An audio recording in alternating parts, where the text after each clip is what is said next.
تبارك الذي بيده الملك وهو على كل شيء قدير. الذي خلق الموت والحياة ليبلوكم أيكم أحسن عملا وهو العزيز الغفور. الذي خلق 7 سماوات طباقا ما ترى في خلق الرحمن من تفاوت فارجع البصر هل ترى من فطور ثم ارجع البصر كرتين ينقلب إليك البصر خاسئا وهو حسير. ولقد زينا السماء الدنيا بمصابيح وجعلناها رجوما للشياطين وأعتدنا لهم عذاب السعير. وللذين كفروا بربهم عذاب جهنم وبئس المصير. إذا ألقوا فيها سمعوا لها شهيقا وهي تفور تكاد تميز من الغيظ كلما ألقي فيها فوج سألهم خزنتها ألم ياتكم نذير قالوا بلى قد جاءنا نذير فكذبنا وقلنا ما نزل الله من شيء إن أنتم إلا في ضلال كبير. وقالوا لو كنا نسمع أو نعقل ما كنا في أصحاب السعير فاعترفوا بذنبهم فسحقا لأصحاب السعير.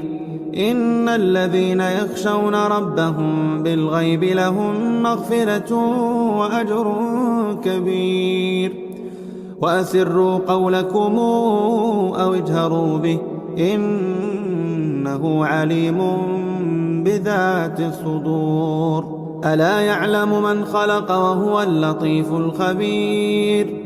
هو الذي جعل لكم الأرض ذلولا فامشوا في مناكبها وكلوا من رزقه وإليه النشور.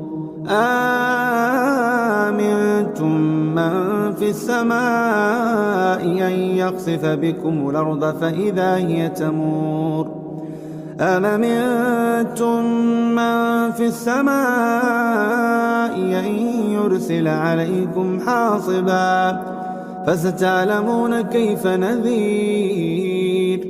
ولقد كذب الذين من قبلهم فكيف كان نكير. أولم يروا إلى الطير فوقهم صافات ويقبض ما يمسكون إلا الرحمن إنه بكل شيء بصير. أمن هذا الذي هو جند لكم ينصركم من دون الرحمن إن الكافرون إلا في غرور. أمن هذا الذي يرزقكم إن أمسك رزقه بل لجوا في عتو ونفور. أفمن يمشي مكبا على وجهه أهدى أمن يمشي سويا على صراط مستقيم. قل هو الذي أنشاكم وجعل لكم السمع والأبصار والأفئدة قليلا ما تشكرون. قل هو الذي ذرأكم في الأرض وإليه تحشرون. ويقولون متى هذا الوعد إن كنتم صادقين. قل إنما العلم عند الله وإنما أنا نذير مبين. فلما رأوا زلفة سيئت وجوه الذين كفروا وقيل هذا الذي كنتم به تدعون. قل أرأيتم إن أهلكني الله ومن معي أو رحمنا أو رحمنا فمن يجير الكافرين من عذاب أليم. قل هو الرحمن آمنا به وعليه توكلنا فستعلمون من هو في ضلال مبين. قل رأيتم إن أصبح ماؤكم غورا فمن يأتيكم بماء معين.